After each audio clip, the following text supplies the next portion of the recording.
Ouais, je trouve ça inquiétant, moi, ouais. Je trouve ça inquiétant. Voilà, après, il y a plusieurs choses. Déjà, moi, je suis pressé qu'il redevienne joueur de foot Mm. et qu'on le revoie sur un terrain de foot. Parce que je préfère quand même voir Lamine Yamal avec un ballon que dans ces histoires-là. Moi, je trouve qu'il y a un décalage entre ce qu'il fait sur le terrain et ce qu'il fait en dehors, ce qu'il dit en dehors. Je suis complètement subjugué, et complètement fasciné, fan de ce qu'il peut faire sur le terrain parce que c'est pas un joueur individualiste, c'est un joueur de collectif, c'est un joueur qui est connecté. Pour moi, c'est un joueur fantastique.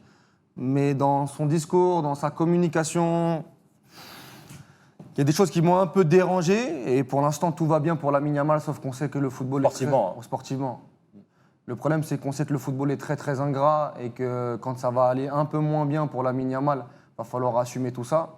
Et après, il y a la deuxième chose, c'est que moi, je vois des choses, je ne suis pas là pour juger, il fait ce qu'il veut, mais j'ai l'impression qu'il peut péter les plombs. Parce qu'à 18 ans, avoir toute cette pression-là,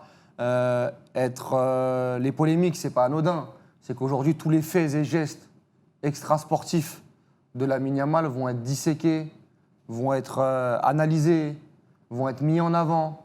Et est-ce qu'il va pouvoir s'affranchir de tout ça pour être performant sur la durée?